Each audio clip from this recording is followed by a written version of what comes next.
ناظرین، آج ہم بات کریں گے نظام شمسی کے ایک ایسے سیارے کے بارے میں جو کسی ٹیلیسکوپ سے نہیں بلکہ ایک فرینچ آسٹرونومر اوربین لیویریئر نے پین، کاغذ اور ایکویشن سے ڈسکورڈ کیا تھا۔ لیکن آخر کیسے؟ ناظرین، یہ کہانی شروع ہوتی ہے 1840 میں، جب یہ کہا جاتا تھا کہ سولر سسٹم میں صرف 7 پلانٹس ہیں اور اس کا آخری پلانٹ یورینس ہے۔ لیکن اوربین لیویریئر کو یہ بات ہضم نہیں ہوتی تھی۔ اس کی وجہ یہ ہے کہ ہمارے نظام شمسی کے تمام پلانٹس کی حرکت نیوٹنز لا آف موشنز کے مطابق ہوتی ہے، جس کا مطلب اسپیس میں تمام پلانٹس ایک دوسرے کے گرد گھومتے یا ایک دوسرے کو اپنی طرف کھینچتے ہیں۔ یعنی جس آبجیکٹ کا ماس زیادہ ہوگا اس کی گریوٹی بھی زیادہ ہوگی اور وہ اپنے سے کم ماس والے آبجیکٹ کو اپنی طرف اٹریکٹ کرے گا۔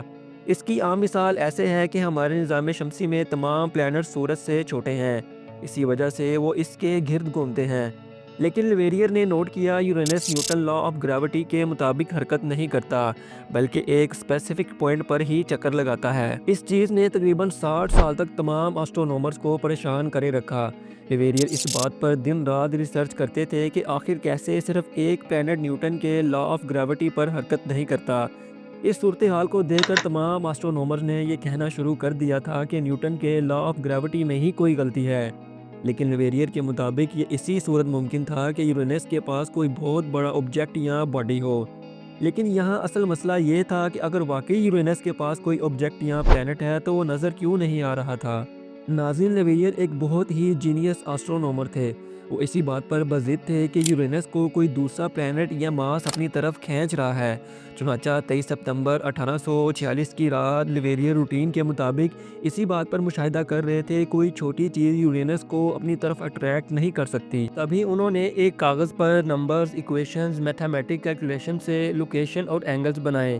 ایز اے رزلٹ جس میں یہ بتایا گیا یورینس کے پاس ایک اور پلانٹ ہے جس کا ماس بھی یورینس کے برابر ہی ہے، اور ساتھ انہوں نے برلن آبزرویٹری کو ایک لیٹر بھی لکھا اور خاص ان پن پوائنٹس کا بتایا جہاں یہ پلانٹ گھوم رہا تھا، اور ساتھ یہ ریکویسٹ کی کہ کسی بڑے ٹیلیسکوپ سے اس پلانٹ کو ڈھونڈا جائے۔ لیٹر ملتے ہی ڈاکٹر گاڈفرے گریل نے لیویریئر کی بتائی گئی لوکیشن پر اس پلانٹ کو ڈھونڈنا شروع کر دیا۔ شروع میں انہیں اس لوکیشن پر کچھ نظر تو نہ آیا، لیکن جب ٹیلیسکوپ سے غور سے دیکھا گیا این اس لوکیشن پر انہیں ایک پلانٹ نظر آ ہی گیا۔ یہ اتنا بڑا تھا کہ ہماری ارتھ جیسے 4 پلانٹس اس کے اندر سما سکتے تھے، اور یوں نظام شمسی کا 8واں پلانٹ نیپٹون ڈسکورڈ ہو چکا تھا، اور یہ عین اسی جگہ پر تھا جہاں لیویریئر نے اپنی میتھمیٹک کیلکولیشن میں پن پوائنٹ کیا تھا۔ حیران کن طور پر لیویریئر سے پہلے 1612 میں فیمس آسٹرونومر گلیلیو نے بھی یہ دیکھ رکھا تھا، لیکن وہ اسے صرف ایک سٹار ہی کنسیڈر کرتے تھے۔ انہوں نے کئی بار اسے نقشوں میں ڈرا بھی کیا تھا، لیکن صرف ایک سٹار کی حد تک۔ یہی وجہ تھی کیلکولیشن ایکوریٹ ہونے کی وجہ سے اس کی دریافت کا کریڈٹ صرف لیویریئر کو ہی جاتا ہے۔ ناظرین، اب پلانٹ تو ڈسکورڈ ہو چکا تھا، لیکن مسئلہ اس کے نام کا تھا کہ اس کا نام کیا رکھا جائے۔ لیکن لیویریئر کی خواہش تھی کہ اس پلانٹ کا نام ان کے نام پر رکھا جائے۔ کچھ سائنٹسٹ چاہتے تھے کہ اس کا نام لیویریئر کے نام پر ہی ہو، لیکن کچھ اس کی مخالفت بھی کر رہے تھے۔ ناظرین، ہمارے نظام شمسی کے تمام پلانٹس کے نام یونانی یا رومن دیوتاؤں کے نام پر رکھے جاتے تھے۔ اس وجہ سے اس کے نام پر ایک ڈسپیوٹ بنا رہا، لیکن آخرکار اس کا نام رومن دیوتا نیپچون کے نام پر رکھ دیا گیا، اور یوں آج تک سولر سسٹم کے اس 8ویں پلانٹ کو نیپٹون کے نام سے ہی جانا جاتا ہے۔ ناظرین، اگر نیپٹون کے ٹمپریچر کی بات کی جائے تو یہ ناسا کی رپورٹس کے مطابق ایک نہایت ہی ٹھنڈا پلانٹ ہے۔ یہاں کا ٹمپریچر -200 ڈگری سیلسیس رہتا ہے، جہاں ہر وقت طوفان آ رہے ہوتے ہیں۔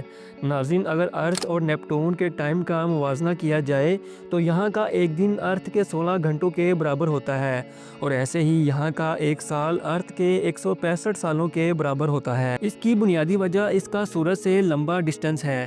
یہ سورج سے کتنا دور ہے اس بات کا اندازہ اس سے لگائیں۔ سورج سے ارتھ کا فاصلہ 1 اسٹرانومیکل یونٹ ہے، جبکہ نیپٹون کا سورج سے فاصلہ 30 اسٹرانومیکل یونٹ ہے۔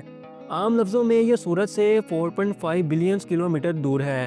ناظرین، اس پلانٹ کو دریافت کرنے والے لیویریئر آج اس دنیا میں تو نہیں رہے، لیکن آپ کبھی پیرس میں ماؤنٹ پیرانیس قبرستان جائیں تو آپ کو یہاں فیمس فرانسیسیوں کی قبریں ملیں گی، اور اسی قبرستان میں ایک ایسی قبر بھی ہے جس پر نیپٹون کا ماڈل نصب ہے۔